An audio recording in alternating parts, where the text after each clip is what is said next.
Je l'aime beaucoup. Hein. Je l'aime beaucoup. Mais mon énergie, oh, la zotia, oh. Ce qui y a qui n'a eu des pèses. Seigneur Jésus. Au nom de Jésus. Au nom de Jésus. Au nom de Jésus. Bisoto sukolaye. Nzamba bakoko batela ngai. Monsieur, arrêtez de au nom de Jésus. Monsieur. Pardon, la quitter plateau. Monsieur. Ça c'est une malédiction. Tu es libre. Vous pouvez quitter le plateau. Vous êtes libre. Au nom de Jésus. Au nom de Jésus pour au nom de Jésus. IDP c'est ça là au nini. Non, comme on va de la santé. Oh, il y a une tranquillité chauffeur Moutounanga.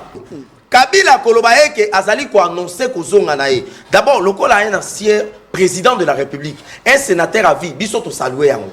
Parce que Azali sénateur à vie, oh na mboka na biso to supprimer été. Mi be konde lobi yango. Mais Kabila zobo sanaye que atiki misala ma bebele na mboka oyo. Kabila atiki misala ma be na mboka oyo. Est-ce que biso na mboka oyo to lelo ya batu ndenge bakoma ko beta lelo winner? Est-ce que zalaki modèle wana? Kabila tikeli biso winner. Espoir ya peuple congolais la jeunesse congolaise lelo oyo ezali ya kobeta winner. Climeza otoki parce que vous êtes faible fallait kata bilamba. Alobi Kabila tika winner. Monsieur, si tu n'étais pas au Congo, ça dit qu'à 5 ans au Congo, accepte. Fallait parler des paris foot. Allez que poser la question à Badbana Willeri, paris foot Zawana winner winner en 2020. Kabila n'était plus président, monsieur, vous êtes un menteur, ne. Vous voulez mentir. S'il vous plaît. Tout n'a pas chef exécutif. Yo tout n'a pas question. Si vous posez pourquoi, c'est là na yo koloba o koloba. Yo za la police à débat. Ça c'est l'impolitisme médiatique. Yo koloba tout n'a pas question pour la nini. Ça c'est l'impolitisme papa. Zelanga na loba so aussi rapidement lobby. On me dit souvent que IDP soit en face nanga à sa professeur à l'université. Dans un assistant. Calme, c'est ça de la politesse. Moi j'ai demandé aux gens de poser la question, au bout d'un politesse. Alors que yo to sengi na journaliste était au yénanga direct. Non, tu es plus impoli que moi. Non. Ah, sois calme. Monsieur, en effet, j'ai la parole. Kabila soki a yena mboka oyo. Moi je crois que le ministre de la Justice na ba juridiction ezali compétente ba initier ba o ba beng ba mandat ba luka bakanga Kabila pour la nini bakanga Kabila parce que Kabila d'abord nanu AFCO ezali ya nanga c'est Kabila qui est derrière ça lelo Kabila lobie ki azozonga na mboka abimaki na moyen nini parce que ces jeunes abiso Kabuya lobaki ke Kabila abimaki en Katimini mais pourquoi lelo azolinga kozonga par Goma ezali occupé par les rebelles du M23 et l'armée rwandaise. Kabila va rentrer par quel moyen? Je crois qu'il y a Kokitana Kigali. La question était simple. D'abord, il ne connaît pas la géographie du Congo. Ça, c'est un. Kabila a dit à Jeune Afrique qu'il va rentrer par la partie orientale. C'est quoi la partie orientale? Ça signifie Est de la République. Est-ce que Est de la République est réduit à Goma? Mais là, vous. Bon, ça a pouvoir dans même une géographie à Mboko Boyebiti. Oh, vous. Ça dit, il faut chasser tous ces gens là-bas. Assister à occasion, il y a pouvoir. Il faut obéir à la membre, ça va être étudiant. Obéir à assistant des occasions. D'abord, dans un assistant d'université occasion, je distingue 2 fois dans mes parcours universitaires. L1 et en LD. Dans la université, il y a ICCM qui s'est renseigné. Je suis assistant là-bas. J'assiste des professeurs et j'ai des cours. L'assistant. Vous comprenez? Dans un moto, les retours de Kabila, c'est de pousser encore l'AFC afin de prendre Kisangani et de prendre Ouvira et puis à l'allégeance d'un pouvoir à Félix Tshisekedi. Merci beaucoup. On a négocié. Merci. Nous n'allons pas négocier avec le M23. Merci beaucoup. Alobi, Kabila pour pas jouer Kisangani, pour pas ça l'allégeance. D'abord, vous ne savez pas placer des mots. Autant qu'ils s'en rendent. Oh, mais alors vous. Fallait dire, dans la guerre, si l'adversaire prend l'ascendance, c'est pour t'asphyxier. T'asphyxier. Te pousser. Il y a un commissariat, qu'on soit une importance, et puis faire de lui ton interlocuteur direct, ce n'est pas allégeance. Autant que ça reste qu'on a mon. Alors, le Awa, peuple congolais a quoi aussi que les rebelles n'est plus à cacher. Rebelle déjà aussi Toyebi. Nani? Rebelle c'est Joseph Kabila. Oh! Oh, ça dit sous ancien président de la République était. Alongoli ba statut na ye. C'est là non. Bakanga Kabila. Batbalia biso 600 millions à Rambo kanga bonjour. Oh! Bino boza ba escroc régime. Banani. Régime oli. C'est un régime escroc. Babanga na ba soldate. Na général ka son kabu ka zo kumisa balia unité na Ram. Bolie biso 32 millions la Kinshasa 0 trou. Tous autant ma boule au fêter mon anniversaire. Moutana poto bengo boni libula wileri. Oh, yé mounene les bien mikolo. Oh, ça c'est fort. Belle boubou. Alobike bakanga kabila. Bande la mort eza makazi. Babengyo la poto. Muta poto benga. Alobidi. Nangani ne wala libulu wala zaila ropo wilenga be yé mounene les bien au 5e anniversaire nango. Vous, ça c'est fort. Ça veut dire quoi? Très Ce bien. sont des irresponsables. Ils s'assument pas. Alors bien, les pays, on les a escroqués, Makamou ya Ram. Non. Ram, Basala, d'ailleurs, c'est inutile à répondre à ça. Parce que Tata Mokonzi, moi, répondre à qui n'a. Tu dois répondre. Je ne peux pas répondre à ça. Je ne peux pas répondre à ça. Le président de la République a répondu à qui n'a déjà. N'a pas répondre à l'autre parce que Yom Otologi n'a répondre. N'a pas répondre à l'autre. On ne t'avait pas volé de l'argent. Et ça là qui taxe aux alliés parafiscales, monsieur. Peut-être ma économie aux maîtriser. Aux opposants à l'Orota Macabon, les réseaux sociaux. Au y a un plateau de télévision au Komi Kobina. Donc Merlin Nengazo Sala, opposition non armée, Yazazoba. S'il vous plaît, s'il vous plaît, s'il vous plaît. Ça l'a quand même discipliné. Aux aura discipliné par émission. Les gens doivent reconnaître l'autre. Non. Aux aura discipliné, mais les gens doivent comprendre l'autre. Bozo finga biso pour soi pété yanzala impoli bazoba poto maboko parce que vous en a continuité te poto maboko so ya ngona benga ki oyaka na IDPS basi kola yo na yebisa ki oyaka na IDPS cette constitution so to lobito changer to changer yango okasi ça sera changé lupango mo etikali polele na bova boka boka chako louer procédé à il a crié ici. Je suis très mal à l'aise d'être en face d'un gène de très mauvaise qualité. De très mauvaise qualité. Moi, je suis en train de combattre parce que nous avons la conquête à pouvoir. Une fois que nous pouvoir, nous avons un sous-souté. Attends, donc, vous avez décidé de bongater dans la vie. Papa, vous avez décidé de bongater. Vous avez au-delà de l'université, vous avez dit assistant. Vous avez au-delà de la bangote. Mais Mambozo, vous avez une école primaire autant que ça. Sur la bande, vous avez dit ah, vous avez dit que vous avez la compagnie vous a très mal formaté tous les qui. Naza est logoté pour nous la formater. Naza est logoté. Vous avez dérangé. Ma formatage est logo, ils matériel. Naza être humain. Pour la démocratie, moi je peux te déranger pour obliger la démocratie, mais aux démocrates au déranger. Voilà. Yo bandi kolaka. Au monindo qui belé là. Moi je suis pas sorcier moi. L'IDPS. Non, je suis pas l'IDPS, c'est les innées de la malédiction de la République. S'il vous plaît, non, il ne faut pas dire ça. C'est ça la vérité. Il ne faut pas dire ça. L'IDPS. Ils appartiennent au Kambabi. Non, s'il vous plaît. Ça, c'est l'indiscipline. C'est là que tu retiré. Ça, c'est l'indiscipline. C'est là, s'il vous plaît. La journaliste à la commission va députer la 33 000 $. Merci. La commission va députer la 33 000 $. Journaliste à Kabila.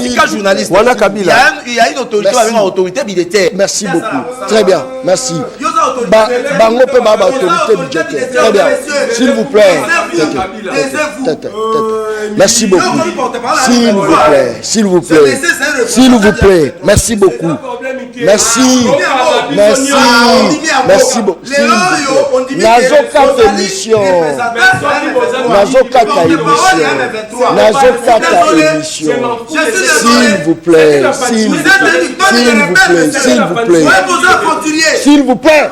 S'il vous plaît. Pas jusque là, bas dans ma zone Nabiso. S'il vous plaît. S'il vous plaît. S'il vous plaît. S'il vous plaît. S'il vous. Non, pas jusque là. Naboto Libino Malouba. Naboto Libino Malouba. Merci, s'il vous plaît. Non. Mon cher, retirez à nous. Aza M23, t'es retiré à nous. Merci. Ils ont engagé au Mongo. Très bien. Merci beaucoup. Kakanesi na lobaka. Émission Oyanga Ezabane. S'il vous plaît. Est-ce que vous Oyoka? S'il vous plaît. Oyoka Kapeti. Maman, s'il vous plaît. Papa, s'il vous plaît. C'est quoi ça? S'il vous plaît. Petit père. Bapesa moi l'osso avec caméra. Papa Kisi Mungu avec caméra. Tiens, les alakatiens. On va faire sa famille na bango. Et c'est batchaka caméra. Fini. Distraction. Azalaka kuluna lelo akoma bâtisseur. Aboya distraction. Asali bilanga, asali baban. Johnny Kabamba, ebeti milolo. Très bien. Mokolo là mon abino balandia une très grande émission. Na dimension, il y a continent d'Asie, émission Nangaye, émission Nayo, émission il y a population congolaise en général, émission il y a Balabala, présentateur d'ango le journaliste non professionnel mais très efficace dans Katia terrain le journaliste indépendant. Tandana le balaza journaliste indépendant ba habiter à la rater le journalisme. Journaliste à côté la vérité les loba indépendant peut babimi et salinga moi bien posali évangile biso toza komema balaba les akoloba nini talaza kotalanga ça c'est très bien. Joseph Kabila Kabange annonce son retour imminent en République démocratique du Congo par la partie orientale. Les actualités Otoromeka Penza Kobeta Mokoloma Lelo la Katia Plateau et émission Le Peuple parle. Ça c'est très bien. L'AFC barre M23 fixe ses conditions pour entamer des négociations avec Kinshasa. Le retrait du président Tshisekedi serait l'une des revendications de la coalition AFC M23 dévoilée au Qatar. Ils appellent solo Toromeka Kobeta Mokolo Malelo na Katia Plateau et émission Le Peuple parle. Inondation à Kinshasa, les cardinals Ambongo s'est rendu ce mercredi au quartier Ndanou pour constater l'ampleur des dégâts. Yohana à Kotina Kati à Maï, en tout cas, des dégâts on n'arrive pas à comprendre jusque-là. Batubaza Kokufa na ba manière na nyonso, en tout cas ils ont ça là. Vraiment pas si na Kati à motema tokoloba nini, insécurité paille. Batubaza Kokufa na insécurité, Batubaza Kokufa na nzala, Batubaza Kokufa na ba inondation, Batubaza Kokufa na yebite na kolobeza à fin du monde. To ezali nini, j'espère que non ezali solo. Tokomeka Kobeta Mokolo Malelo na Katia Plateau et émission Le Peuple parle.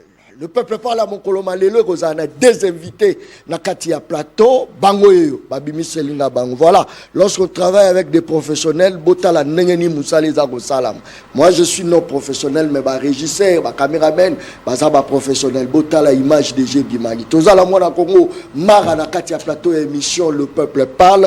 Tozali na Mwana Congo, Merle vous na Katia Plateau. Soko Zakamoto, attention, Wakamoto tribalisme, Wakamoto aux amours fanatiques, c'est le moment de zapper parce que la vérité kobima torobeta lisolo torobanga motote pour l'intérêt à mboka la biso. Ça c'est très bien. Moi na Congo mara mbotena mbote ne John mbote pana bande ko bakolanda biso na pesi bango mbote na bo sanitaire na ngaki na rendre hommage et pana moyi congolais moko oyo azalaki bongo ancien ministre na biso na domaine ya sport l'ancien ministre des sports excellence Serge Kondé oyo grâce à lui le oyo tozali na entraîné na biso monsieur Sébastien Desabre qui fait un bon travail et je crois que tous les Congolais bazali komona comment Léopard na biso za ko évoluer.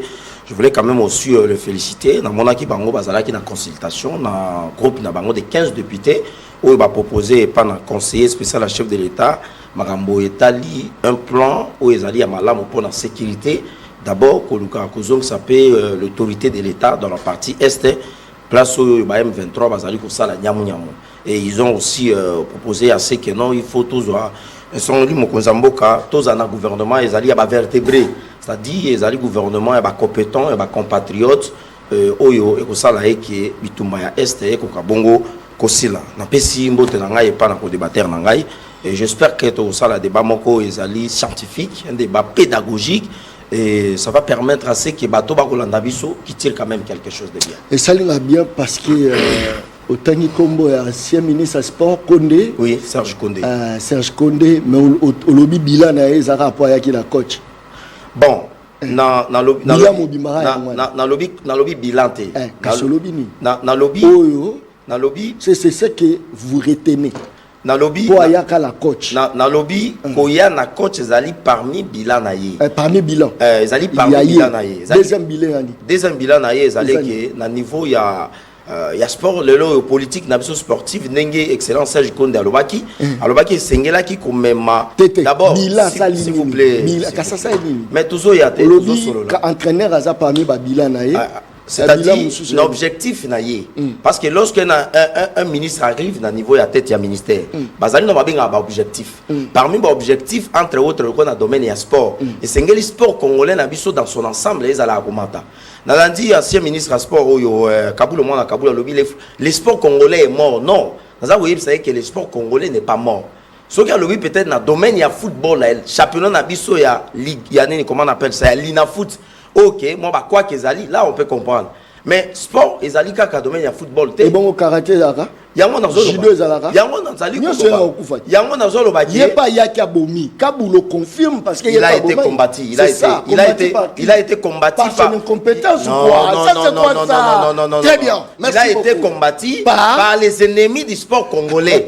Oh bah Tikela qui est tenté à travailler. Merci. Les tout le monde quand même évolution léopard, je crois qu'il y a quelqu'un n'a des. C'est pour la mine sport léopard. Non mais football de la Kisaka évolution sport malamu na. Ça c'est très bien. Merci beaucoup. Championnat la biso a sous l'impact série à Kaleza Vita Imana Renaissance contre Imana Renaissance Vita bisonyo so liboso ba TV lelo ko bika Real na Barça Real a kobeta batu ba telemi Barça kobeta batu ba telemi batu baza ko bunda pona bazo parier même ba mbongo pona yango mbongo eza ko lungwa wa ike nango na poto na ba parière o baza ko parier lelo sport ekufi sport na biso ekufi sport ekufi toza ko kate bazora combien la Lina foot champion azora combien na championnat sud-africain champion azora combien il paraît $1 million biso à 100 000 boka mboka Sony ça c'est très bien merlez vous mbote ndeko John Kabamba mbote na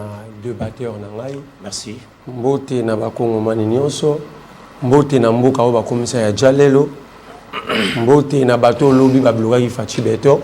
Mais après balobi ki bazalaki malamu mbote na bakongo mani otu ba kozali bako Rolanda biso mais tika na lo ba mambotel la police mais ko John Kabamba moi j'ai conclu il faut ba police nyoso ya Kinshasa ko tcha bango sous responsabilité générale Kasson Kabui. Oh mais allez-vous parce que nous avons vu que baba kulu na ba remonter la baba et nos policiers se comportent exactement comme ça. Non, il faut pas dire ça. Si c'est la vérité que choqué Batou j'accepte.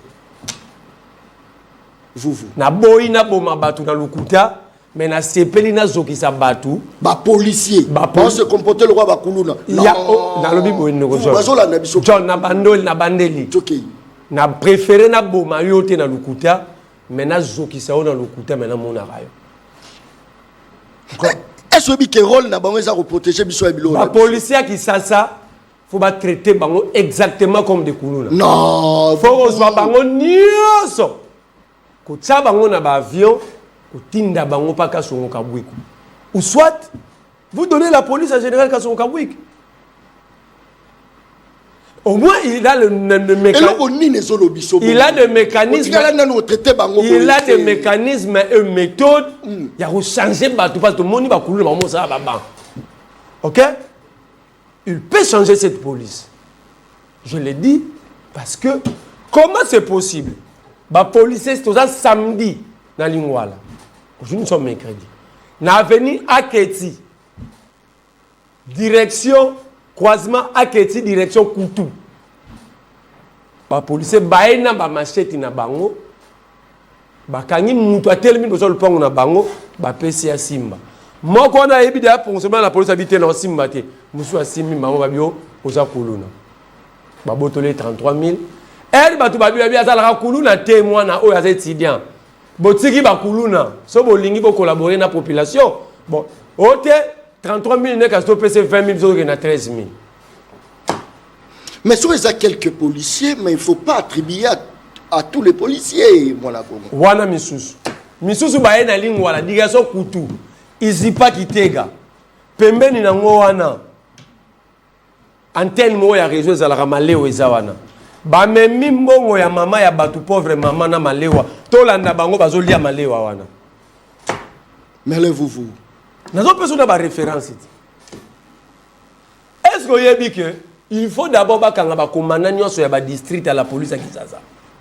Pour basal infraction. Ba moto ya batu bakanga. Moi-même j'étais au camp Lufumula. Il y a eu mise en place dans la police. Bah moto bah tout ça qui était comme je confirme rien. J'ai vu des motos et zo mata. Na ba mi tout ko ba benga à proximité zo kende. Je vous parle, j'étais là le vendredi matin et le samedi à Kalfou. Est-ce que tu as le problème à la police? C'est ça qui est équipé. Bon, on a lobby dans ba moto ya batu bakanga. Ba numéro tate. Ba pesa ba kolo ba moto wana. Ba ticket que plaque noire moto sont récupéré yango. Ba moto là je pose la question à un policier. Oh kutata so bo tirenga masas na relaxera bino yeti. Ba zo ba moto wana ezokene na ipeki na biwa kilimba limba. Entre-temps kuna pesa la radiale ba moto belé. Ba moto ezali na ipeki ne kenda wa popa zo ozali na ba district. Ça c'est fort hein. So la bandeli. So qui na blessé mboka mbimbo mais ezala vivant. D'après yo, l'état a ça la service à peuple, tout l'état ça. Est-ce que l'état ngoto lo d'abord existe? Parlez au Molobani. Deux ans qu'on retourne dans so papa na so edanga mais papa na sa kufa. Oh, mais vous papa le qui bazali vous. Awa, ngana émission retard, to bana retard. Ba ministre ba on va solo mproli la roulage à kufi likola ba konzit ba ministre awa wanga tatu kanini ba benga venoni colonel Ebeya bâtiment administratif à ministère provincial hôtel du gouvernement provincial que notel la ndenge bango moko ba positionner mituka nzela ezate bachango na banzela bache na balabala siko ba mituko na omoni sapatu na ngai ndeko ngai nde na tomboki ba police ba bangi po mona nga na TV bon so bangi po mona nga na TV que eloko ni nezoela ba citoyen normal ba citoyen lambda très bien siko bato tu bakanga miana po ba ministre na mboka ya bango très bien bakangi nzela et puis policier mo lo bananga yozo manquer ba konzi boko souffrir et c'est un policier. Si on sort de la base, on va dire que tu as une urgence dans l'hôpital, on va dire que tu as profité. Si tu as malade, tu as un ministre. Je vous parle ici. Nzela ezate. Très bien. Merci donc, beaucoup. Cette merci. police, soit papé ça on général Kasonkaboui. Merci beaucoup. Soit babomi yango parce que police est l'actif à limite nango. Merci beaucoup. Mara. Dixie Merlin Vouvoul, l'État n'existe pas. C'est comme si vous avez un père qui a rendu l'âme. Mais Bino Bozar Olobo, papa Azali. N'est-ce pas que Merlin Vouvoul a raison? Bon, au moni, les loyaux, tous en amour à la démocratie, et puis si bateau pouvoir, même un pouvoir judiciaire, pouvoir législatif, les loyaux démocratie, hein, et puis si bateau, hein, pouvoir, c'est-à-dire à travers des débats télévisés, à travers TikTok, à travers un plateau de télévision. Vous avez mis de la raison dans les Cambonayo. Maintenant, vous avez bien que l'État est couffé dans le carotte. Parce que si l'État est couffé, mais vous avez merlé vous, à quoi vous avez un plateau, vous critiquer la police. Oh! Police, oh, ils ont ça la moussala, va bien police professionnelle. Mais dans le merlé, il y a une émission, ils ont critiquer la police. Et accueillir Moussika, ils ont changé même rôle de la police. Alors, balongola ba policier nyonso ba pesa bango o yazali général ya FARDC o ba kokani na noté moto azali général ya FARDC depuis quand ba pesa ye ba policier o bazali na obédience na yete na juridiction na yete na pouvoir na yete ya ba na travailler na bango nazo rappeler yebo et par là nazali ko pesa mokako so pas na général Kabuki na musala asali musala wande Kabila tikela kibiso na mboka Kabila a créé ba kuluna a koki ko silisa ba kuluna te Atikeli bango Tshisekedi. Tshisekedi aye atali alobi bon, qu'est-ce que nous allons faire pour abattre oyo? Vous comprenez? Baye kozwa général Kabuki, il a commencé maintenant à transformer les bandits urbains Oh Kabila Tikaki. Oh Kabila Tikaki. Oh Kabila Tikaki. Général Kabou qui a transformé ma bandit urbain. Comme le lot va bâtisseur. Les lots yo Merlin vous venez à ça peut-être ban oh ya vani nango ce sont les Kuluna qui ont créé les Kuluna de Kinshasa. C'est-à-dire c'est par là Azali ko pesa moka ko soyez pas dans général Kabou qui na mosala asali. Est-ce qu'il peut nous dire Kabila qui avait créé les Kuluna? Pour à côté les Melabiso va combattre IDPS. Ça va ma machette. Est-ce qu'il peut nous dire pourquoi à l'époque Ezalaki soit balinga kanga kuluna ndeko John ba keika kananda ko place kuluna na bandai ko vanda. Est-ce qu'il peut nous dire pourquoi? C'est Kanyama qui a initié cette histoire au bakendeki ba bandai ko luka ko ba kuluna opération Likofi. Est-ce qu'il y a eu des innocents ba kufa na opération wana? Mais pourquoi bandai ka ko kende ba beti kokoko Merlin Azali, oh Azali, ok d'accord. Bimawa, Merlin Azala Kuluna, c'est-à-dire que les lois yo kolobaye que police a c'est faux. Tozan a besoin que police n'a biso amata. Tozan a besoin que police a comme réellement la police Azali professionnelle. Mais il y a des bavilles et ça la partout, tout le monde en même là-bas France parce qu'ils allaient force de l'ordre. Lorsque la force de l'ordre est yaka alors, que l'État n'existe pas, c'est faux. Qu'est-ce qu'un État? L'État est Zanine. État est juridiction, État est organisation, État est société. Est-ce que Bissot a organisé le côté de l'organisation? Écoutez, parce que l'organisation, c'est tout ce qui est bien structuré. Est-ce que la police est structurée? Est-ce que Mitoune est à moi et belé? Malobonga Mouna rapidement parce que Joseph Kabila annonce son retour. Est-ce que les autres Kolobake pour rejoindre Merlin, l'État n'existe pas. Batosko Bazar osé la retour, il y a Joseph Kabila, le col annonçant pour organiser l'État. Malubonga Mouna. Bon, na ce qui n'ont pas ce que eza loko na libala au bali mwasi au koka kuboti sa mwasi te. Moi na bato ayaki na no mwasi kitoko. Buvai na libala pendant 18 ans. Grand frère na yo na no bana ko vivre na yo soit papa na yo. Bon a vivre na yo pendant 3 ans. Yo ye pendant 18 ans ozu mwasi wana otikeli insécurité otikeli banzela ekufa otikeli misala yo so mabe otikeli ba bandi urbain otikeli winner otikeli ba makambo yo so mabe après olobie que bon nation na tikeli pas petit frère na ngai tango ke o moni que oh moi c'est on komi ko moi si kitoko ko oh oyoke que non Jocelyne Abota Jocelyne Abota c'est ça la situation par là au lingolo banini par là na lingi koloba boy Kabila Kolobaye que Azali ko annoncer ko zonga na ye. D'abord le col a un ancien président de la République, un sénateur à vie, biso to saluer yango. Parce que Azali sénateur à vie, on a mboka na biso to supprimer été. Mi be konde lobi yango. Mais Kabila zobo sanaye que atiki misala ma bebele na mboka oyo. Kabila atiki misala ma be na mboka oyo. Est-ce que biso na mboka oyo to lelo ya batu ndenge ba koma ko beta lelo winner. Est-ce que Zala ki modèle wana? Kabila tikeli biso winner. Espoir ya peuple congolais la jeunesse congolaise lelo oyo ezali ya kobeta winner. Pendant 18 ans, est-ce que Kabila y a travaillé pour na koluka ko occuper jeunesse? Pendant 18 ans, en termes ya ba kotonga banzela, les infrastructures routières, est-ce que combien de kilomètres de routes asphaltées oyo Kabila tonga ki atikeli Félix Antoine Tshisekedi Tshilombo o ke soki abaki simbo ke ndeli boso na domaine ya éducation Kabila tiki ndenge nini même gratuité d'enseignement Kabila tika ki yango ta ils ont même combattu la gratuité de l'enseignement na maternité et là on dit Kabila tiki kende le na mama yemo okokuta même si c'est le partenariat privé public mais vous allez quand même aimer ce qui se passe là-bas les autres vous allez la maternité gratuite Kabila soki a na mboka oyo moi je crois que ministre de la justice na ba juridiction ezali compétente ba initier ba o ba beng ba mandat ba luka bakanga Kabila pour la nini bakanga Kabila parce que Kabila d'abord nanu AFCO ezali ya nanga c'est Kabila qui est derrière ça lorsque le chef de l'état le biango kendeko John l'AFC de nanga ce n'est pas nanga c'est Kabila bato belé on a traité le président de la République un peu ya koloba pe makama mabe mingi ba comprendre le chef de l'état mais toujours là toujours la muka toujours kendeko comprendre que réellement AFC ya nanga eza Kabila lelo Kabila le bien ki azozonga na mboka abimaki na moyen nini.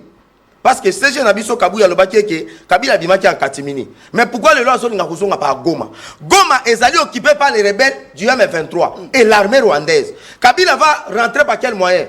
je crois qu'il y a kokita na Kigali mais aye na Goma parce que Goma peut ça partie de la République démocratique du Congo et ça ne passe pas. Non ezo ça la biso pas cité. Non ça c'est fort. Ezo ça la ne peuple congolais passe. Tozali na système on a un système il y a sous-traitance il y a politique na niveau Afrique il y a sous-région. Très bien. Tozali na Kagame Nanga est égal à Kabila. N'est-ce pas? Kabila est égal à Kagame.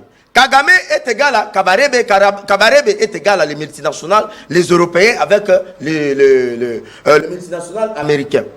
Ce qu'on a dit, retour à Kabila na Goma, et ça la vie se passe. Non, et ça les peuples congolais passent. Est-ce que les loyaux, quelle est cette autorité congolaise qui a accueilli pour visiter même Goma? Vous savez pourquoi? C'est parce que ce sont les rebelles du M23, c'est l'armée rwandaise. Mais alors, comment Kabila Bokende, Namboka est occupé par une armée étrangère? L'armée est agressée biso. Comment ça n'a été que Kagame a la fois passée que Esengeli Kabila va s'assumer. Esengeli va matanaring le goal à Serge Kabouya lobby, va matanaring ala tabagan abunda siko na FARDC. Yango moni biso ezako kamusa biso te. Lorsque Kamitatu a annoncé que Kabila Zagozonga, d'abord je me dis, Kamitatu qui est porte-parole, il y a Moïse Katumbi, ou il y a Tikiron Naye, accueilli comme porte-parole, il y a Kabila, et alors que Barbara Zimide Mouto annonce sa activité à Kabila, on ne comprend pas. Et je vous rappelle que dans Éthiopie, dans Addis Abeba, tant que Katumbi na Kabila Bakutani, une semaine, 2 semaines après, donc on y a un Zoumakas. Quel est le plan? Alors, les Loawa, peuple congolais, à quoi aussi, les rebelles n'est plus à cacher. Rebelle déjà aussi toyebi. Nani? Rebelle c'est Joseph Kabila. Ancien président de la République était.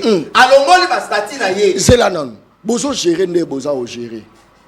Soko continue wenze bilo ezo mata. Para Kabila la bilo rwaneza. Bon écoutez, ça c'est notre responsabilité. Ah c'est votre responsabilité. C'est notre responsabilité. Qu'avez-vous fait? Et là on ni biso to sali qu'avons-nous fait? Pendant aussi ça bilo le gouvernement travaille. Comment? Mais écoutez, Bosali déjà 7e année à Ngoyo. Kendo tuna ndembi, kendo tuna basurgelé moi na Congo. Ça fait mal lorsque vous accusez toujours Kabila. Rapidement. Ndeko John Kabamba naza congolais. J'ai des familles ici, j'ai des amis et des connaissances. Pour ça nabiso ezali peuple congolais zonge la dignité na ye. Peuple congolais ali ambala misato. Ba étudiant congolais batanga malamu, totonga banzela, ba métier ba futa malamu, ba fonctionnaire ba futa malamu.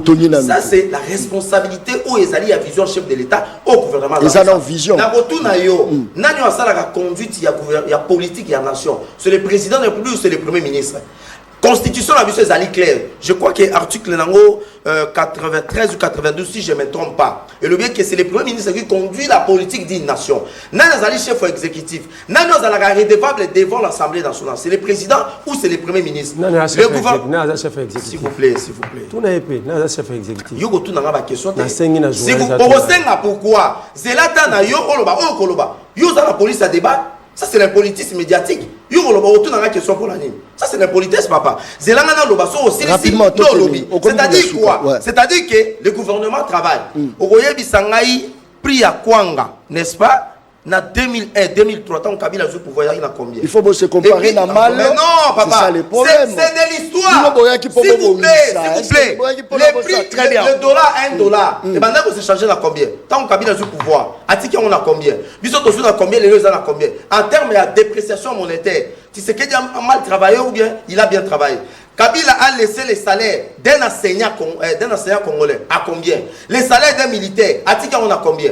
Je crois que yango na lobaki ke Mutamba soki azo kanisa yeke a utaka na FCC et que lelo akoki ko initier ba démarcheité parce que je l'ai suivi, il a balbutié si c'est point. Ya koloba yeke et sengeli ba kanga Kabila parce qu'aujourd'hui Mutako bomba lisu merci beaucoup. Kabila tikeli biso winner, Kabila tiki misala mabe, Kabila lelo FC 9000 personnes ba kufi na c'est Kabila. Lelo yo moto yo ça yebi yango ke les retours de Kabila à Goma c'est de pousser encore l'AFC afin de prendre Kisangani et de prendre Uvira et puis akoya ko ça l'allégeance na pouvoir ya Félix Tshisekedi on a négocier na ye. Tolobi yango ke nous n'allons pas négocier avec le M23. Merci beaucoup. Mais là, il faut arrêter Kabila, parce que les mâles congolais, c'est Joseph Kabila, rebelle, Batangi Bilogi winner, Atangi, Paris Foot, Kabila Moutouatini, souffrance, c'est Kabila. Kabila, ils ont quitté la Goma. Pourquoi? Parce qu'ils ont occupé, Atangi Moi Bilogi Belé. N'est-ce pas que il faut arrêter Joseph Kabila? Malobonga Mounao, rapidement. Merci. On me dit souvent que IDP soit en face d'Anga, à sa professeur à l'université. Dans un assistant. Calme, c'est ça de la politesse. Moi, j'ai demandé aux gens de poser la question, au bout d'un politesse. Alors que yo to sengi na journaliste était au yénanga direct. Non, non. Toi, tu es plus impoli que moi. Non, non, non. Ah, sois calme. Sois, monsieur, en effet, j'ai la parole. Alobi, Kabila Rie, pour pas jouer Kisangani, pour pas ça la légende. D'abord, vous ne savez pas placer des mots. Autant qu'ils s'en rendent. Oh, mais alors vous. Fallait dire, dans la guerre, si l'adversaire prend l'ascendance, c'est pour t'asphyxier. T'asphyxier. Te pousser, il y a un commissariat, qu'on soit une importance, et puis faire de lui ton interlocuteur direct. Ce n'est pas allégeance. Autant que ça reste qu'on a mon.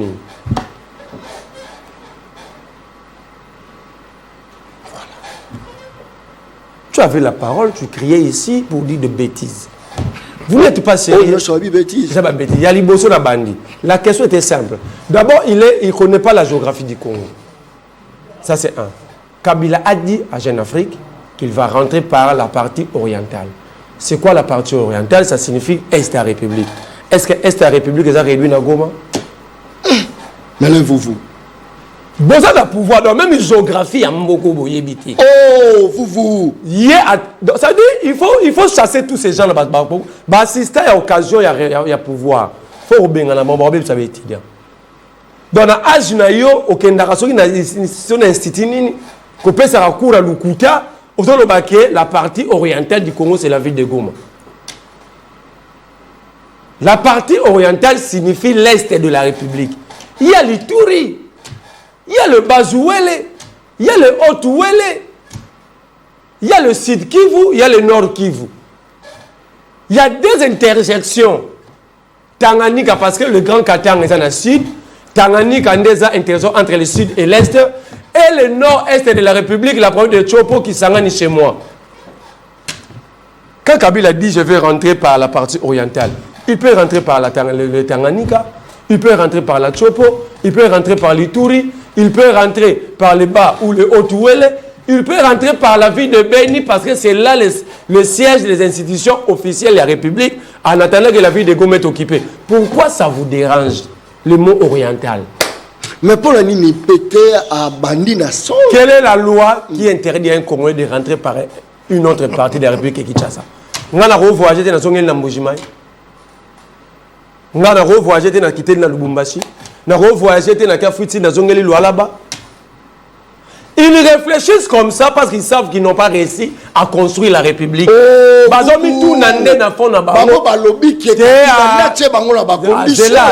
J'aime pas des addons politiques. Moi, je parle de la politique factuelle. Ça, c'est fort. Bayebi ke batungi, aérodrome, réhabilité, aéroport. Parce que par exemple, quand moi, à quitter la partie orientale, c'est ça leur bilan. Ce qui va faire là, Moussala. Avant qu'il t'en Maniema, Maniema c'est aussi l'Est de la République. Ok?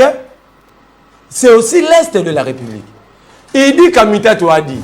Kamitatu est porte-parole de Kabila. Voilà le pouvoir à péter. Pouvoir à faible. Si vous bougez, bango baké dans tous les sens. Kamitatu est porte-parole du FCC. Il peut vous déranger parce que vous êtes faible, vous êtes moins intelligent avec une mentalité de faible. Oh non, il ne faut pas dire ça. Ils sont moins intelligents. L'intérêt c'est quoi? L'intérêt c'est quoi? Attendre ça à l'université, ils ont attendre de définir l'intelligence. Ils sont moins intelligents. Ils ont fini. C'est une infraction. Allez chez le médecin, allez chez le psychologue, ils vont vous définir l'intelligence. Ils sont moins intelligents. Kamitatu, agenda Kabila. Aza porte-parole à Kabila. Ni Moutassé la communication FCC. Il peut tout simplement vous déranger, mais le gros la bosa va faible. Climeza au Toki parce que bosa va faible, fallait au Katabilamba. Alobi Kabila Tika Winner. Monsieur, si tu n'étais pas au Congo, ça dit qu'à 5 ans au Congo, accepte. Fallait parler des paris foot. Allez que poser la question à Badbana Willeri, paris foot et Zawana Winner les agiteurs. Winner est en 2020. Kabila n'était plus président, monsieur, vous êtes un menteur.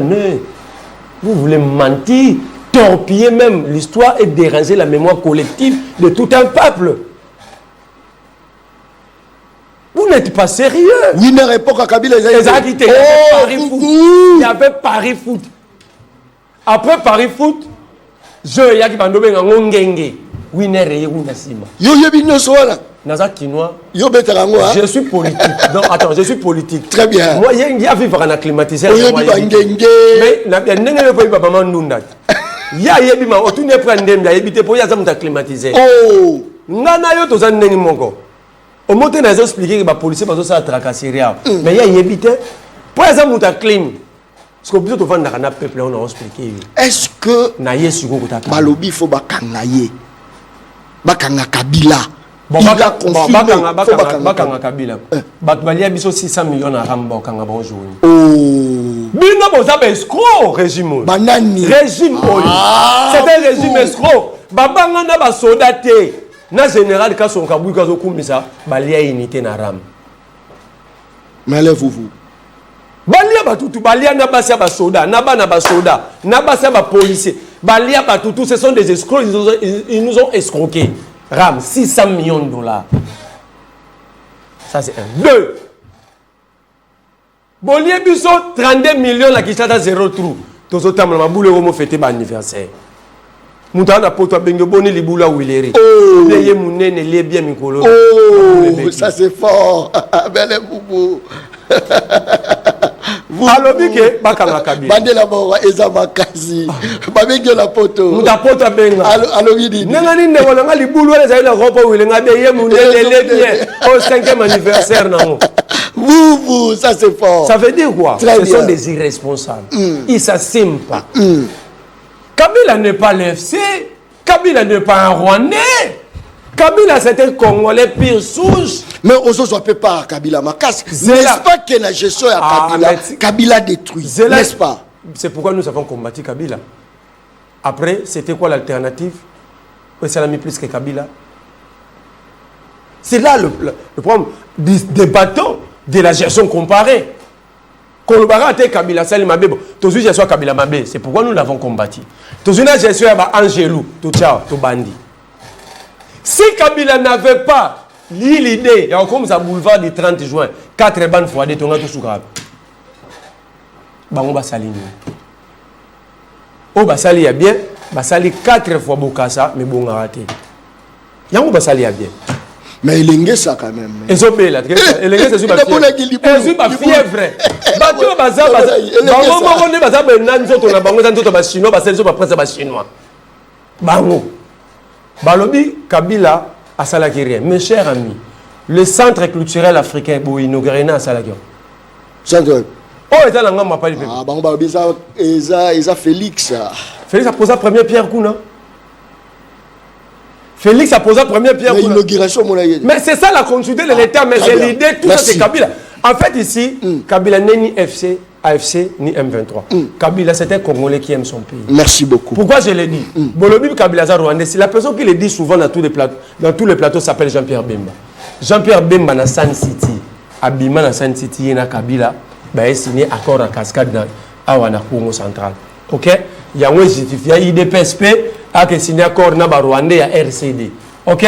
Jean-Pierre Bemba, il y a un Kabila Congolais, m'a signé un accord. Nengeni Jean-Pierre Bemba Kabila Congolais, m'a signé sur accord à Mibale à San City. Vous êtes pour le retour de Joseph Kabila?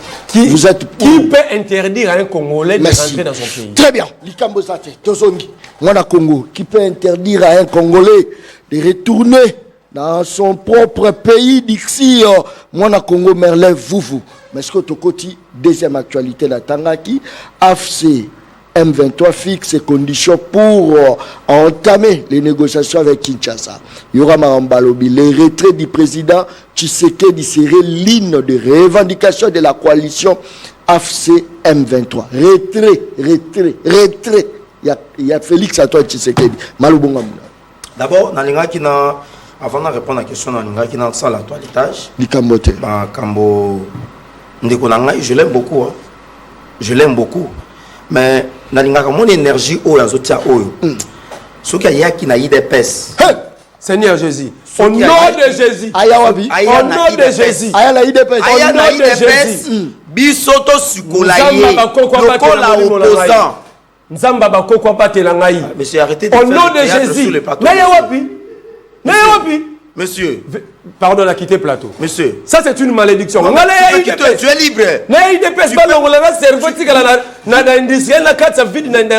Vous pouvez quitter les plateaux.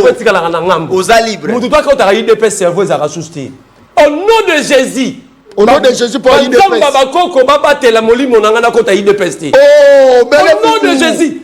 IDPS c'est ça là au Nini. De la santé. Oyen zete pesa nga tranquillité chauffer mutu nanga. Na kende SNPP. Au nom de Jésus. Tika nzamba batela yokolo basu makambo wana te. Merci beaucoup. Tokei voilà. Je crois que au moins bato balba il fallait que ne ba SNPP. Na ro tu na SNPP konanga kenda yikuna na SNPP. Et ça komaki? Akoma au moins SNPP parce que comportement ont affiché awa. Na bande ko bavanda kuna différence exacte. Comment on a sali proposition sur le plateau? Yo bandi ko sambela. Yamabe. Yo bandi ko laka. Omonindo kibelela. Moi je suis pas sorcier moi. L'IDPS. Non, je suis pas l'IDPS c'est les innées de la malédiction de la République. S'il vous plaît, non, il faut pas dire ça. C'est ça la vérité. Il faut pas dire ça. L'IDPS. Les appartiens au Kambabi. Non, s'il vous plaît. Ça c'est l'indiscipline. C'est là que retiré. Ça c'est l'indiscipline. C'est là s'il vous plaît. UDPS a perception institution président de la République. UDPS a perception institution gouvernement. UDPS a perception gouvernement de la ville. T'as la situation. Vous gouverneur à l'IDPS, ça c'est un canot rapide et quand il monte dans la main, il y a un peu sinistré, il y a un peu mati par rapport très bien. D'abord, parce que moi je suis dans le but qui est aïe en IDPS Basikolaye à comprendre qu'il y a un moteur. Un opposant ne peut pas afficher des comportements comme ça. C'est-à-dire qu'il y a trop de vide, il y a trop de il n'y a pas de contenu dans l'opposition aux Osala. Biso to sali opposition ya batu ya mayele. To sali opposition ya makasi. To sali opposition oyo kei kolongolisa Kabila na bokonzi. 18 ans Kabila na minduki. Biso ata monduki mote. To longoli motasala 18 ans na pouvoir na bokonzi. Lelo to zu pouvoir. Moto wana kokite akei lisusu kozwa minduki po azonga na bokonzi. Siko ye azana plateau wa azokumisa Kabila. Otunie awawa. Mituna par rapport à Kabila moi ninga balbise. Pourquoi sous Kabila il a été arrêté? Pourquoi sous Tshisekedi s'est arrêté? Est-ce qu'il peut nous dire? Pourquoi sous Tshisekedi s'est arrêté? Ça c'est ce qu'on appelle l'irreconnaissance. C'est ce qu'on appelle Makambo Salazako Yebate. Sous Kabila bakangaki tata oyo. Tata oyo azaki na prison, tata oyo. Azaki na prison. Mais le loyo, lokola lingi Tshisekedi te. Alors, a commis qu'on avait sur Kabila. Ozomona Lolo yo, lokola lingi Tshisekedi te. Pour la IDPS, hier ko le kate. Le lo a commis ko soutenir Kabila. Na ko kendono likolo mingi te. Tous en assez. Obenga assistant des occasions. D'abord dans un assistant d'université occasion te. J'ai distingué 2 fois dans mes parcours universitaires. L1 et en LD. Na tangi sara na université yebani kende na ICCM kende ko se renseigner. Okokuta je suis assistant là-bas. J'assiste des professeurs et j'ai des cours. Oh ba pesanga lokola assistant na tangi saka. Vous comprenez? Vous comprenez? Ça c'est 1. De 2, aujourd'hui, quelle est la loi qui brandit? Non, quelle est la loi qui brandisse? Ok? Parce que tout verbe, oh, il y a Simaya, oh, comment on appelle ça? Oui. Verbe nyoso. Oh, il y a Simaya. Il y a qui? N'est-ce pas? Conjonction de coordination. Il faut coordonner en malam. Qui doit brandir? N'est-ce pas? La loi qui brandisse. Ce n'est pas la loi qui brandit. Alors, il y a une loi où ils ont brandi que Kabila a une loi exacte. Mais il y a une loi qui Kabila bimaki na mboka oyo na lolenge nini. Aïe ça répondre en haut. à répondre. Mais ceux qui dépassent, à sauter, on a la même cravate, on a la même chemise à pembe. Ça, c'est une désolation, c'est une déception. Alors bien, les pays, on les a escroqués, Ram. Non. Ram, c'est inutile à répondre à ça. Parce que Tata Mokonzemo va répondre à qui. Tu dois répondre. Je ne peux pas répondre à ça. Je ne peux pas répondre à ça. Le président de la République a répondu à qui déjà. N'a pas répondre à l'autre parce que Yom Tolobina répondre. N'a pas répondre à l'autre. On ne t'avait pas volé de l'argent. Et ça là qui taxe aux alliés parafiscales, monsieur. Peut-être que l'économie aux hommes maîtrisés. Aux opposants, à l'Ogota, Macabou, dans les réseaux sociaux. Au y a un plateau de télévision au Komi Kobina. Alors, Kabila, ni AFC, ni M23, ni Rwandais. Ah, Ndeko Merlin. Est-ce qu'il y a aussi? Ah, Ndeko Merlin. Au moins, Ndeko Sabo. Au moins, on zone à Nanda Kunayo. Au fini, tu sais que 10 journées, mobimba na plateau. Au fini, de peste journée, mobimba na plateau. Mais il y a un examen où un être vivant, un être humain, c'est la conscience. Osant la conscience, on a bien que cette histoire du M23 et de l'AFC, c'est Kabila qui est derrière ça. Mais le coup, il y a des intérêts politiques. Moyen, on a soutenu que non, Kabila est simalango et zati. Yo l'équipe a service à renseignement à niveau Afrique, na intelligence, comment on appelle ça, na intelligence, oh, ezali ya makamotali renseignement. Je vous dis que les renseignements sont à niveau Afrique, même l'Afrique centrale va collaborer. Lorsque le président Lobi a la première fois que c'est Kabila qui est derrière AFC, il fallait qu'on contrate les méandres, qu'on comprenne pourquoi le chef de l'État a dit. Yo Merlin, aux a mieux informé que le chef de l'État. Yo allez mieux informé que le numéro 1, il y a demi il y a un service spécial dans Yo Merlin, vous allez corona bango pour commencer à nier. Et là, quand on a un lobby, yo allez corona bango. Est-ce qu'il faut que ça y preuve tout le baquet? T'as la Kabila na Kagame bango va vendre. Tu peux nous dire comment Kabila est devenu président de la République? Parce que biso yebi moto yo ça sala un coup d'état. Ou a sali assassinat. Ndé ya zora pouvoir. Na keno musikate. Mobutu a sali coup d'état, n'est-ce pas? Avec comment il s'appelle? Kasavubu. Mobutu a zora pouvoir. OK? Kagame a sali on a Iberimana. C'est Kagame qui était devenu président de la République. Vous voyez comment Kabila est devenu président de la République? C'est coup d'état le retoral a remis président. Alors ce qui est bien makambote batunaka. Lelo yo biso nyoso peuple congolais yebi yango ke les rebelles du M23 collaborent désormais basali ko travailler na o ba benga idéologie na vision nani ya Joseph Kabila Kabila. Voilà des choses de Bakiango. Alors, c'est un sujet d'actualité. AFC fixe ses conditions pour entamer des négociations avec Kinshasa. D'abord, nakoloba combien de fois ba fixer ba conditions? Tout ça qui est en Nairobi, Ndeko John. Bah, ici, bango, so vous avez Congolais, so vous avez Ndeko John, vous avez Merlin, vous avez Marabobola, vous avez Mamamat, vous avez Naïbité, Général Kabouik. Bon, vous avez Kumba Mindou qui contre Mboka Nayo, pourquoi? Est-ce qu'il y avait il n'y avait pas une autre revendication pour dénoncer mauvaise gouvernance, il y a chef de l'État, ou ils allaient à régime à Tshisekedi? Donc, Merlin, Nengazo Sala, opposition non armée, Yazazoba. S'il vous plaît, s'il vous plaît, s'il vous plaît. Ça l'a quand même discipliné. Vous avez discipliné dans l'émission. Les gens ont reconnaître le non. Vous avez discipliné, mais les gens ont compris le parce que vous avez la continuité. Il y a un benga qui a IDPS. Pas sur cette constitution, si tu le changer, tu vas changer. Ça sera changé. Procédé à changer la constitution. Alors, c'est-à-dire quoi? Est-ce qu'il n'y avait pas une autre recette? Oyo M23 a proposé pour non non oyo ba congolais wana ba ko proposer pour na kozwa oyo ezali raison na bango le président d'Aïchimi a lobi yango so yo boza ba congolais mais bo na cantonnement bo kende na Savigno place bazoli bino bo kende sala cantonnement bo sala désarmement bo kota na vie nationale c'est même des Rwandais o ba yakana les pères ba yena ba James Kabarebe na AFDEL ba yena RCD Goma ba yena CNDP Bayena M23 2009 2012 Bakota Bango. Oui, je reconnais ça. S'il vous plaît, s'il vous plaît. S'il vous plaît. Bakota Bango na gouvernement.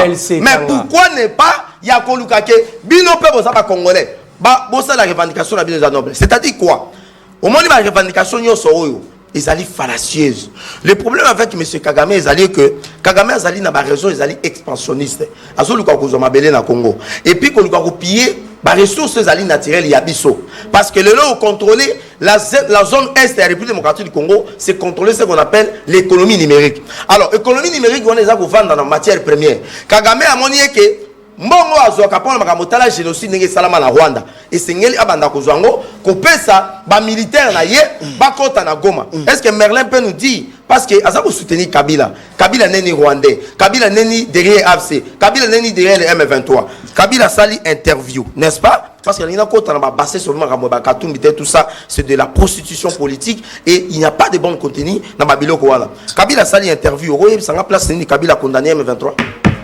Tu peux me dire dans quel endroit, sur l'interview de Kabila, condamné les carnages au Salamina Goma, tu peux me dire dans quelles conditions. Le lot, on vient de découvrir ce qu'on appelle la fausse commune. Dans le niveau, il y a ville de Goma. Est-ce que vous savez combien de Congolais Bakoufikuna? Le lot, on vient à plateau, on a dit cravate, on a posé, on a dit qu'on critiquait le gouvernement des chefs de. Il y a Toulouka avec sa vision, il y a Tata Mokonzekolo. Tu peux me dire, Kabila le bien que les M23 revendications dans Bango, ezali légitime. Et puis les aspirations, il y a peuple. Ayebi sangai peuple nini. Oh, Kabila le baké que les revendications, il y a M23, les aspirations, il y a peuple. Très bien. Est-ce que Oroyebi sanga pourquoi Kabila a boyaké que l'Afrique du Sud, à travers la Sami DRC, bâti dans la militaire dans le Congo? Monsieur, merci beaucoup. Ceux qui vont dire mission dans Boumbu, très bien. Dit maman mission l'esclavagisme. Ça c'est fort. Avec Félix Antoine Tshisekedi Tshilombo, nous voulons sortir le Congo dans le gouffre de l'esclavagisme. Oh, nous allons qui dans la dépendance il y a Kagame. Les lots, mbongo bandayi kolonga 60 millions et na Rwanda. Tu peux nous dire est-ce que mbongo les gens de l'Isusu pendant 18 ans. Même yo nangai tozaki na service à Kagame aux intérêts ya ba Rwandais. Les lots chef de l'État aza ko bimisa biso l'esclavagisme, il faut les saluer. Monsieur Oza Moutouté, il y a un plateau. Kabila aza modèle, Kabila bakoko pexaïté ko songa la moko. Je vous le dis. Très bien. Pourquoi il est à Goma? S'il vous plaît. Pourquoi il est venu par Goma? Kabila, on va l'arrêter. Merci. Kabila, on va l'arrêter. Kabila, on va l'arrêter. Très bien. Il n'est pas au-delà de la loi. Comment on n'a pas cité? Ancien président français. Merci. Sarkozy. Yowana Azana Kumba. Merci. Ok? Merci beaucoup. Très bien. Il faut pas arrêter. Pas comme ça, tu sais quelque chose. Parce qu'il y a des gens qui étaient à Tika et Kimia. Merci. Merci, papa. Merci. Il faut pas arrêter là quelque chose. À chaque fois, émission est au Salama. Aux Arabes. Au Bomba Motuna. Il dépêche. Asengaki Bokondi, Adu Bokondi. Il dépêche à Erolé la Lobio, tête aux majoritaires, tête à Parlement. Voilà pourquoi Maramozo marchait bien. A commis majoritaire dans le Parlement. Baléli Balobi, ville, beaucoup de personnes ne pas moto Kabila à l'époque, Gentini Mobila. Babi bon, besoin ville. Bapesi ville et pas Bumba. Bumba Penda Mounene, Bapesi Bumba ville.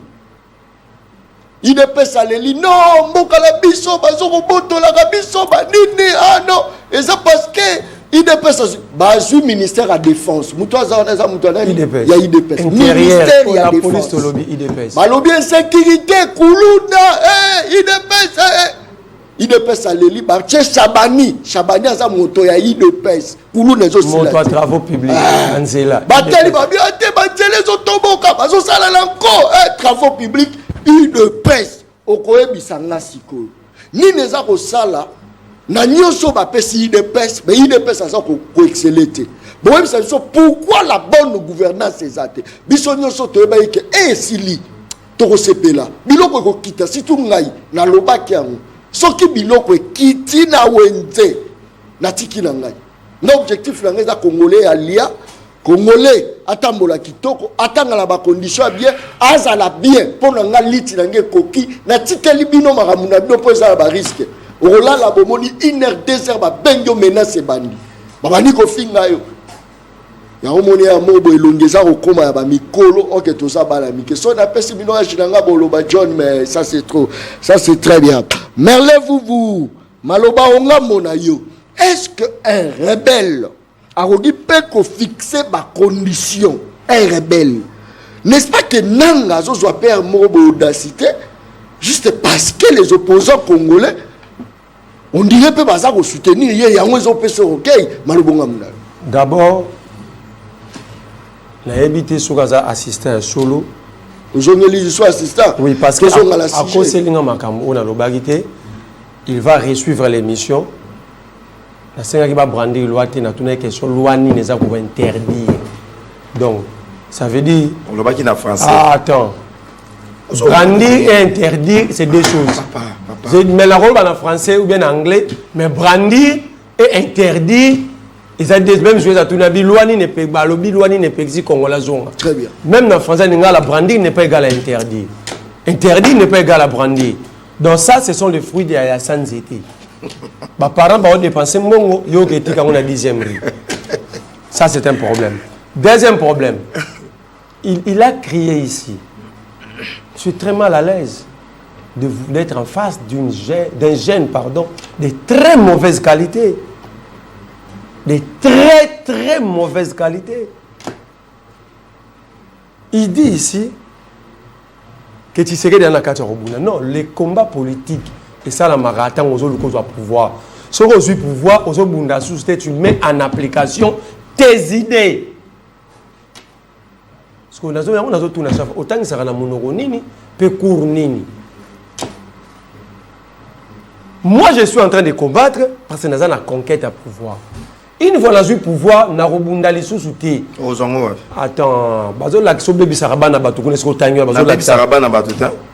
Donc yo a décidé au bongate na vie papa, na baby sarabana. On a décidé au bongate. Ça au-delà ya université o bandiminga assistanté. Oza au-delà na bangote. Mais mambozo lo. Yo attend école primaire otangisa. So la banu ebiso ndimate. Ah, oye bisanga ndeni po ezata. Ezata? Au monde oza wana. Ezata. La compagnie oza très mal formaté tout l'équipe. Naza eloko te pona la formater. Naza eloko te. Ozo déranger. Ba formataka eloko ezali matériel. Naza être humain. Au bout de la démocratie, moi je peux te déranger pour obliger la démocratie, mais au démocrate au déranger. Voilà. Les comportements de ceux qui se disent être démocrates.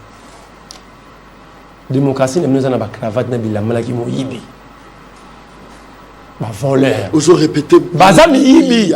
Bazami ibi. Ozo prouver te. Mouyibi. Congolais ne sabenga. Congolais ne sabenga. Ceux qui rament ça mouyibité. Rame ya mouyibité. À part ram. Wab balampade. À part lampade. Ils arrêtent. Yo n'ont pas comme pas partir minda. Éclairage public ça. Wab ba forage. Wab mi tout ka ambassadeur. Oh. Bon bima 18 millions. Vous. Mais autant que l'autre. Wapi carte d'identité 1 milliard. Madame Yibi. Wapi carte d'identité. Soka la kisinga on salaire sur des banaïté. 1 milliard de dollars et bima. Est-ce que Mouyibi pas un démon rebelle? Différence c'est interne. Tous sont assassins. Oh! Bazaba rebelle tous bazaba assassins, bazaba binemi ya mboka. Bazo mérité nini? Condamnation à mort avec exécution immédiate. Ça c'est fort. Naye alobi nanga na roloba Kabila za congolais nabika mabe Kabila congolais mais Kabila déjà c'est payé lobby, ça veut dire la cour constitutionnelle, l'état congolais a accepté sa nationalité congolaise. OK, ça dit c'est un débat clos messieurs sur autant que ça pendant l'université d'ailleurs quelque chose sur le autant que ça a droit. Comment tu n'arrives pas à comprendre que ce qui la cour constitutionnelle a décidé que John a candidat, ça dit accepter parmi les conditions dans la carte constitution pour être candidat éligible dans le Congo, il faut d'abord des nationalités congolaises. Kabila a été 2 fois candidat président, ça veut dire il est congolais. Premier élément. Deuxième élément, Olobi Kabila AFC, c'est lui la M23. Mon cher ami, aux amateurs, ça s'appelle escroquerie politique. Kabila le M23. Kabila a défait militairement le M23. C'est faux. Attends, je vais te dire, je ne suis pas responsable de ton ignorance. Si tu es ignorant, reste à la 10e rue. Bateau va rendre la confusion. Va confondre Dakar. Aujourd'hui, qui m'a rappelé Mitouna si je répondre. AFC. Comment on a pas une condition. Pour y avoir Kabila, AFC n'a bandi ou non. Kabila, tant Goma Koui, oui, il y a eu ouverture à négociation pour libérer la ville de Goma. OK? Il y a eu sur Robetina Google Nayo, déclaration de Nairobi du 12 décembre 2013. Il n'y a pas eu un accord en 2013. Tant que les rebelles bimi na Goma, se réfugier dans la montagne na Chanzu. Dans la montagne na Chanzu, ndé là où kombe ya omona ka image ya Mamadou Ndala azo commandé. Ça veut dire pour la bino Congo Est Mobimbeza Goma. Yangwata Wabi Kabila va rentrer par la partie orientale et Tchébino vertige. C'est ça votre ignorance, c'est ça votre illettrisme géographique. Ok? Ce que le Bibongo Bozaba, il est très aussi historique. Vous décidez de détruire la mémoire collective de tout un peuple. Mamadou n'a la Koufa par hasard. Mamadou n'a l'avait défait le M23. Tu sais que du Félix c'est, il peut te gifler le Mamozo Loba. Ça c'est un. Deux. Kabila a arrêté les membres de M23, les Biamou et les autres. Bazaki Nandolo A. Babima, dans le mois de mai 2019, Ndego John, et Rosoa Paul Tounen, dans le mois de mai 2019, qui était le président de la République. Kabila ou Tshisekedi. Si c'est Tshisekedi, Ndego Nangaï, la Kisangaï, loi d'amnistie ou ordonnance portant grâce présidentielle, ou Tshisekedi Abimi, c'est la Batouana. Yo Ndego Botami, à part que nous remettons à Matolo, nous avons Béatrice, mais M23 Balia, qu'on a 14 mois. Il y a Beta Matolo. Il y a que Béatrice Osani. Il n'a pas l'argent pour aller là-bas. Aïe bien, on a encore l'état. Même on a la Béatrice, mais tu sais qu'il y a Gilbert Kakonde, 2 U de pèse. Balalisa Bawilingo Makuna. Il y a un bon John, Yanga, Yamaman Dundat. On a cette trahison pour la Bango. Mais comment ça, la Kabila qui a défait le M23 militairement? Kabila qui a arrêté la tête pensante, il y a M23, Babiamou, je vous cite des noms. Ache Bango na Nolo. Mais Moutou a libéré Bango sans aucune raison. Il y a ça très traité. Pour ça, la onde. Nazipi Anglewana. Monsieur, tout n'a pas so naï. Quand est-ce que Bemba Ebagi Kabila za Rwandais? Tant que ça qui rebelle les MLC, tant qu'il y a 1 plus dans Sun City, na 1 plus 4, tant que ça y a Bawela qui pouvoir à na Kisasa, tant que Bemba za na CPI, tant que Bemba en 2018 à Zalaki na Lamuka, tant que Bemba côté Lamuka, à côté Union Sacrée David Kabila za Rwandais. Vous pouvez faire ça par référence. C'est ça la construction de ce qu'on appelle la mémoire collective d'une société. Baris Balobaraboué. La conscience de tout un peuple, c'est l'âme d'une nation. Oh. Ces gens sont des criminels. Oh. Ils ne sont pas des criminels, mais ils sont en train de détruire l'âme de tout un peuple. La conscience collective. En détruisant l'histoire, en marchant sur la mémoire collective, vous méritez des pendaisons, des condamnations à mort. Rapidement, 30 Nanga a des conditions, oui. Mais qui ont laissé Nanga dans le niveau? C'est vous. Parce que vous nous interdisez de parler du système militaire. Nous contactons quand même experts de guerre, techniciens. Moi, je suis de l'Est, je peux t'expliquer la géographie. Tant que où était l'état-major et l'armée? Où était le service de renseignement que tu es en train de vanter? Parce que ça, c'est la porte de Goma. Ça, c'est fort. Non, ça, c'est la porte de Goma. Où était-il pour empêcher que les gens dans Goma? Batouana balongwe na Goma. Ceux qui connaissent la géographie de l'Est, parce que Yokota no yebinote, Bayana Sud qui voyait pas quand tu as besoin de la porte à Goma. Ça va dans la Bouileri. Pendant qu'on a commune à Kinshasa, mais on a décidé que des sous Barumbu. Via direction de Baye, Bazongi Sud qui va Minova. Avant Basimba Goma. Ça veut dire, lorsque la ville était en train d'être encerclée devant le commandant suprême, le ministre de la Défense, les services de renseignement, militaires comme civils, très bien, l'état-major général, Bozala Kiwapi, très bien, vous avez échoué à sécuriser le peuple. La mission principale de l'État, il y a 2 missions principales à part d'autres missions, très bien, mineurs. Il y a la sécurisation de la population. Ce qu'a évité le peuple est différent de la population. La population, même Rwandais ou Avandi, Awaponi, Congo, le roi deuxième État, à sa population. Mais le peuple sont des Congolais d'origine. Très bien. C'est de sécuriser la population et leurs biens. Selon Yo, population, ça sécurité. C'est veiller à la non-violabilité des frontières. Quand les Congolais portent à Bunagana, tu sais qu'ils étaient où? Ça, c'est fort, hein? Ils étaient où, monsieur? Tu cries ici. Baloubi infiltration et armée. Si, attends, il y a une armée, moi, il y a des infiltrés. Armée, il y a monde. Attends, mort. Baris, tout bakani Baris va infiltrer armée na bango. Attends à moko. C'est moi.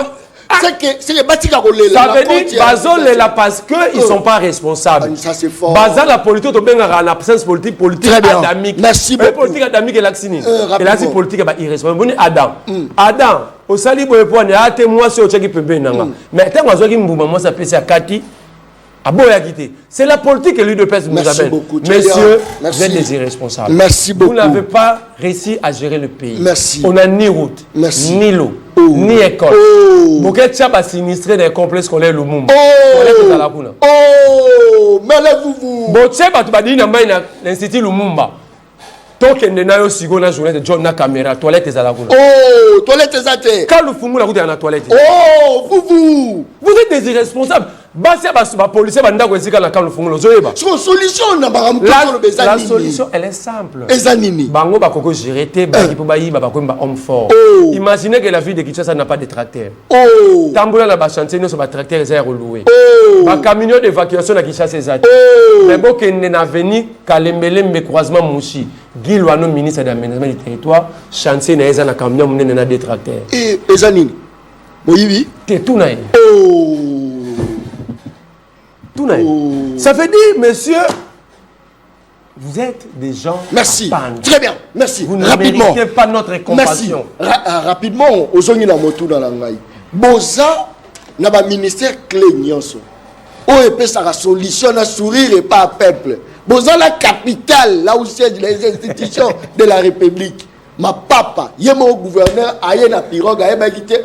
Na yebito so abane ko somnole ekati moto bakomi ko be oye atambula makolo benda peuple yemo peuple wa peuple banda ko benda azobanga ko kabo azobanga sinistré azobikisa mutu na ba moyo. Merci beaucoup. Rapidement malobonga muno tokei Nego John, d'abord je tiens à rappeler ici au peuple congolais que nous avons des opposants où bazali ko souffrir na ba anomalie dilatométrique. Non, totika ba terme. Yokota na sujet. Ba ministère clé, papa. Mais ba terme on les a bima par rapport à mitu nous a retourné n'est-ce pas? Tokei. Ndé na qualifier ndeko oyo. Na kati na ye azana vide ya opposition exact. Papa, yo beteli solo ko sali. Na mona liboso na nga vide. Oh, papa. Yo sokuta na gaz. Okuta na soya minduki o sala marche yo Merlin. Yo en opposition, t'as la cravate, t'as des émissions, vous a posé, vous a critiqué ce qu'il dit, vous a posé, yo a opposant, yo a opposant, bon, c'est quoi, opposant au garbo, bon, jusqu'au bokonzi, tokei, c'est-à-dire quoi, na n'ingéna son habile, tu sais que t'étais filet, na lobby, tu sais que t'étais filet, à lobby, lorsque la ville de Goma est tombée, où était l'état-major général, monsieur, au moment où moi lobby a son yawande John. Et là, le kuta ya yawil ya nyamu ya mabe ya salité. Toutes les armées du monde est allées infiltrer. Monsieur, vous savez les conséquences de l'infiltration dans la armée. Au lobby à kuta na ba expert, ya makambo itali militaire. Peut-être ça ba expert ya bino AFC ou ya M23 et ça armée terre. On appelle comme AFC. Mais papa, mais pas makambo lobby, na ça réalité ça ya ngote. Monsieur, je vais vous dire ceci. Lorsque on m'a dit armée russe, sur les alliés qui n'ont pas infiltré, n'est-ce pas? Tout le monde même à un niveau ya capital ya Russie. Tout le monde on va benga kaba explosion. Les loyo Ukraine na Russie. Na makambo Italie va avancer par rapport à la guerre. C'est la Russie ou Azali un avantage. Citez-moi deux chaînes. S'il vous plaît, monsieur, vous êtes impoli, vous n'êtes pas discipliné. Quand je parle, vous devez vous taire. C'est aussi ça la bonne éducation politique. Au moins, au temps la partie politique, ils m'ont voté. Aux ans, la notion de l'éducation civique et morale politique, aux ans, la voté. Moi, la zone là-bas, il y a une question. À quoi bon, vous êtes journaliste, c'est-à-dire quoi? Conséquence de filtration d'abisso lelo oyo. Yango omoni trahison, yango omoni les officiers supérieurs à l'armée, basundo liville yo mona ngwa. Et je vous rappelle, Ezali Bato yo Kabila Tika qui bango na commandement, ce sont ces gens-là qui ont trahi la ville. Bayo ko sambisa bango Olanda qui yango Bongo Bukavu. Alobi qu'est-ce qu'il a dit encore? Il a parlé de lampadaire candidat. Bon, ça ce sont les dossiers, je crois que c'est de la bassesse. La justice avait fait son travail. Le dossier de lampadaire a été déjà traité. Le ministre, comment on appelle ça? Le procureur général après la Cour de cassation, il avait invité Nicolas Kazadi plusieurs fois. Il a été invité encore comme renseignant. C'est un dossier qui a été déjà dit, qui a été décidé, il a été disculpé. Sur le Zobo et Maramwa Justice, c'est son problème. Alors, Kabila a défait les M23. Mais si vous êtes, je ne sais pas moi, vous êtes maudit comment? Aux la malédiction et M23. Oh. Et bah Rwandais. Oh. Bah Bandé miso. Oh. Oh mon athée. Oh. Rwandais. Nous sommes informés. Tous à la Rwanda bah Rwandais awa. Tous à la batu à M23 awa. Chaque jour. Na oye bisayo. Na pas son preuve. Ari magie a comment il a M23 ndenge.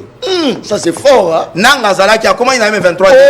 Oh. Tant aux autres baké. Bah M23 bah yaki na Kinshasa. Gilbert Karon a invité bango te. Bazala na biso awa. Merci. Très bien. Comment on appelle ça? Na Béatrice non.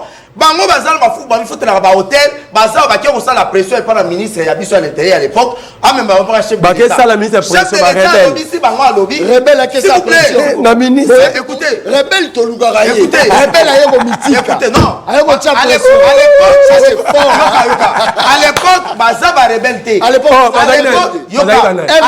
à l'époque, merci. Balebino 2013 à Longaki. Merci. Tu peux nous dire par quel mécanisme Kabila Longaki M23? Très bien. Je vous rappelle. Merci. C'est en 2013. Merci. Il y a eu la passation, le passage, pardon. Il y a John Kerry. Qui a envoyé spécial à Obama à l'époque. Après avoir repassé à Très bien. Il y a Kabila qui a organisé l'élection. C'est comme ça que Kabila a brandi carte, il y avait M23.